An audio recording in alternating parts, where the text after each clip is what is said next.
When I was growing up in the 1970s, there was an organization called Indian Princesses Guides. Its mission was to find ways for urban and suburban dads to spend time in nature with their kids. My dad was really excited about it. He got a bunch of his friends together who all had daughters the same age, and they formed their own tribe. You got to pick your tribe's name, and since everybody vacationed from the North Shore of Chicago to Miami Beach every year, and there were so many Jews there, they were like, we're the Miami tribe. So we became the Miami tribe. The father-daughter team that accomplished the most activities in nature, collecting feathers for our headdresses one by one. We wore Indian headdresses. That dad would become the chief. I'm not kidding. My father, Avram ben Shlomo, became Black Arrow, chief of the Miami tribe, then residing in Highland Park, Illinois. Now, although I would have rather been in the Indian Guides, as you know, I was, of course, an Indian princess, and I then became Silver Arrow. We literally wore headdresses and face paint and drank the traditional ceremonial hot chocolate with marshmallows around the campfire at our cookouts. It's hard to admit that we actually did that, but it was almost 50 years ago.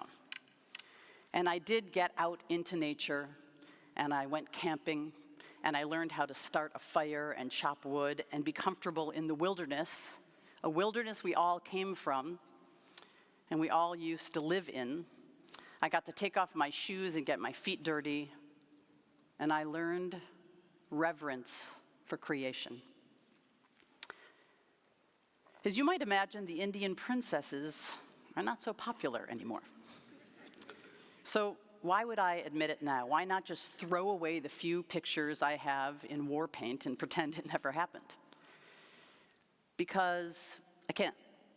Because we can't. If we pretend that we never did anything wrong, whether it's ourselves personally or historically, we will never be able to attempt to change. If we can't face that we are all somehow responsible not only for our own actions, but the actions of our generation, we can't really ever engage in this sacred process of tshuva, of reflection and return and reconciliation, and ultimately of forgiveness. I know there's a difference between cultural appropriation and cultural appreciation, and I'm pretty sure I know where the Indian princesses fell. Think about it, though, now from this vantage point. Think about where you are in your life, and then 50 years from now, your children or your grandchildren looking at you and saying, "What were you thinking? How could you have done fill in the blank?" Well, what are you thinking about right now? What is it that we might be doing right now that a generation who is not even born yet would point the finger at us and ask us about what we were doing in those moments? Tonight, we're here as a community in our sacred sanctuary. We're joined by people all over the world, a sanctuary that actually celebrates the power and the beauty of creation. When the sun rises each day, the light streams forth from the rainbow to the east in the windows of water, and each night the sun sets and the light of fire stream from the west. It's beautiful in here, 3 days a year.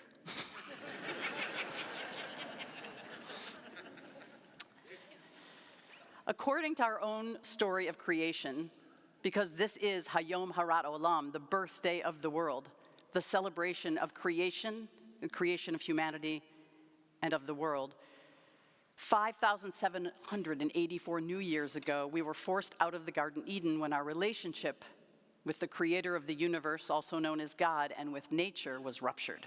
We went into exile from our connection with that very first garden. And deep inside of each one of us, I think we've been trying to figure out a way to get back inside the garden. According to our origin story, as soon as we found ourselves out of the garden and we no longer could gaze uninterrupted at moss or just eat what we wanted from the trees and the plants, we already could feel that something was wrong, something was ruptured, that something needed to be fixed and repaired. So we tried to get close to God again. We built a tower, the Tower of Babel. This time our punishment was that our language was confounded. Before Babel, humanity all spoke one language. We could understand everything and everyone. But after Babel, which comes from the Hebrew root balal, to confuse, we could no longer understand each other. And I think one of the problems with not being able to understand one another is it makes it hard to understand ourselves. Where do we begin if we want to change? We are living right here in the Bay Area, in the epicenter of AI. We learned tonight in the 6 o'clock service, in a beautiful drash from Rabbi Paris, that over half of the AI businesses in the world, 11 out of 20 AI tech businesses are centered right here in the Bay Area. And as adaptive as Judaism has been for the past 4,000 years, this is a tough one to adapt to. And I think our tradition is actually telling us to look to the Garden of Eden. You might remember that Moses has his encounter with the burning bush, and he stops and he recognizes what is actually happening in that moment. He doesn't have to put away his cell phone. He just gazes at the bush. He sees a bush in the middle of the wilderness is burning. It's not consumed by fire, which I think probably took a long time to notice. And God speaks to him and says, one of my favorite God quotes in the whole Bible, Moses, take your sandals off, for the place that you are standing is holy ground. Take your sandals off. The place that you're standing is holy ground. What is this story if not the very first land acknowledgement? Moses recognizes the presence of the divine in creation and is given a way to feel it up close, to live it. It's pretty simple, God says. Take off your sandals. Stand barefoot on the ground. What a great message to begin the new year. I am remembering that about 10 years ago, I asked everybody in here to meditate for 2 minutes. 2 minutes is a long time to give up in a sermon. And I asked everybody to take off their shoes. You remember that? And I told you to take off your shoes. And some parents afterwards got very upset with me. And they're like, you have no idea how hard it is to get our kids to put on fancy shoes and come into the sanctuary. But God says, just go outside, get your feet dirty, feel the earth, the rocks, the sand, the Adamah, the place we all come from. That's why we're Adam. We're earthlings. When your shoes are off, you realize that you're like everybody else, no better or worse.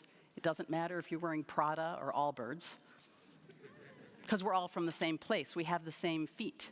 We're earthlings. With your feet touching Adamah, you come to recognize yourself as just like everybody else. And when you touch the earth with your body, it gets easier to remember that we don't own any of it, that it doesn't belong to any of us. We come from it. And that very soon, most of us don't know when, we will become a part of the earth once again. We don't know when or how, but this is the season when we say the words tonight to acknowledge how temporary, how fleeting these moments are. We'll say the words together, who by water, who by fire, who by earthquake, by illness, by accident, quietly or in a storm. All we can be certain of is that we will return to the earth, this sacred, holy earth, one day. And we can be certain that change is inevitable. On these holy of holy days here at 2 Lake Street in San Francisco, as Rabbi Bauer mentioned, it's hard not to notice we're in the process of excavating and rebuilding on this land, a beautiful new space, a sacred space to house this beautiful community. And still, on this land, we must acknowledge that we are on the unceded ancestral homeland of the Ramaytush Ohlone tribe, who are the original inhabitants of San Francisco. We recognize that they understand the interconnectedness of all things and have maintained harmony with nature for millennia. We honor them for their enduring commitment to our collective mother, Mother Earth. This practice of land acknowledgement is originally indigenous tradition to acknowledge the land doesn't belong to anyone and that our stewardship is a reverent relationship. Since the 1970s, non-indigenous people have incorporated them in an effort to do tshuva about what we have done to the people, the original people, and to this land. We try to say we're sorry through land acknowledgments, but I'm not sure, honestly, if they do anything on their own. If they don't raise our consciousness, and if they don't affect any change in our behavior. Does it make any difference if we say, this was their land, enjoy the show? It's almost as though we feel like we're off the hook in some way by acknowledging. But it's just acknowledging. It's only one step in the tshuva process. We acknowledge we've done wrong. We acknowledge what we have done wrong. We say we're sorry. But then what do we do? What do we do to make the future different, better, to change it for the future, for the kids in this sanctuary and their kids who are going to live here after us? Can we work with Native people, with First Nation tribes? Can we start listening and working together? How might we as individuals and a community imagine this different future? Now, I might be a latecomer, but I finally read Robin Wall-Kimmerer's Braiding Sweetgrass. Did anybody else read that? It's indigenous wisdom, scientific knowledge, and the teaching of plants, and her journey reconnecting with her tribal roots and language. She writes, when we see a bird or a butterfly, a tree or a rock whose name we don't know, we it it. She said, I would never point to you and call you it. It would steal your personhood. Itting turns gifts into natural resources. It gives us permission to see the land as an inanimate object. These beings are not it. They are animate. They are our relatives. They are our kin. She says that one of the words that captivated her for the longest time was the word pupowi. And she says that in her tribal language, pupowi is the force which causes mushrooms to push up out of the earth overnight. How awesome is it that there's a word for the force of creativity that pushes a mushroom? You've seen it, haven't you? You walk outside at night, the next morning you come up and it's like has a crown of moss or of leaves on its head and it's popped up. It's a divine force that brought it out of the earth. She said if there was pupowi, if there was a thought system that contained a word for the life force of mushrooms, she had to learn that. And she called that language the grammar of animacy. It means that they have a linguistic structure to speak of the living world as if it were alive, as if it were a person, as if it were our family. So that nature is a he or a she, and maybe the ocean is actually a they. Think about it. And it's interesting that our own language, English, is so limited. It's so limited. And it's supported us in many ways to exploit this as a resource. Now, although there is so much of our tradition, in Jewish tradition, in our heads and learning and reading and studying in our hearts and our prayers, there is a lot that is beckoning us back to the Garden of Eden. One of those is Martin Buber, who has a philosophy called I, thou. And he says, very much like the language of animacy, he said, I can contemplate a tree. I can accept it as a picture, a rigid pillar in a flood of light, or splashes of green traversed by the gentleness of blue-silver ground. I can assign it to a species and observe it as an instance with an eye to its construction and its way of life. But it can also happen. If will and grace are joined, then as I contemplate the tree, I am drawn into a relationship with it. And the tree ceases to be an it. The power of exclusivity has seized me. And one cannot try to dilute the meaning of this relationship, because this relationship with this tree is a relationship of reciprocity. Buber is trying to say that we can fall in love with trees, and trees might be able to fall in love with us. And he said that actual spirit, our own spirits, are not in the I or the me, but our own spirits can only dwell between the me and the you. He said, it's not like the blood that circulates in you, but spirit is like the air you breathe. The blood is in me, the air is in all of us. So this year, Unlike other years, I'm not going to tell you to stop eating meat for the year or start recycling and not use plastic water bottles or that the bees are dying and that we have to help them live for us to exist. I feel like I've told you that for like 25 years. This year, I just want to ask you to do one thing. It's a very simple request. I want to ask you to stop itting. Stop itting each other. And stop itting this world. Rabbi Abraham Joshua Heschel taught, as civilization advances, the sense of wonder declines. Such decline is an alarming symptom of our state of mind. Humankind will not perish for want of information, but only for want of appreciation. The beginning of our happiness lies in the understanding that life without wonder is not worth living. What we lack is not a will to believe, but a will to wonder. So this Rosh HaShanah, this birthday of the entire world, 5784, this moment we are given the chance to change ourselves, potentially even change the world. Don't just say that you're sorry. I invite you this year, maybe for the first time, to immerse yourself in real tshuva. Keep asking the hard questions. Keep pushing yourself. Keep going deeper. And this year you might feel surrounded, like last year, in darkness. And I urge you even to keep hoping. Keep holding babies and whispering that you love them in their ears. Keep living in the mysterious wonder of creation. I'm pretty sure we can't go back to the Garden of Eden, this idealized version of paradise, but we can bring a different one into being.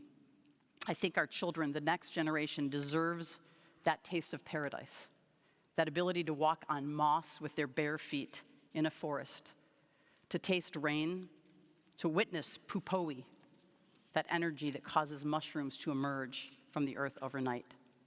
Bring that awareness and that reverence here with all of your heart and all of your soul every single day, so that we can be the ancestors who give our children a different language and a different relationship with the natural world, one of belonging to and not separate from.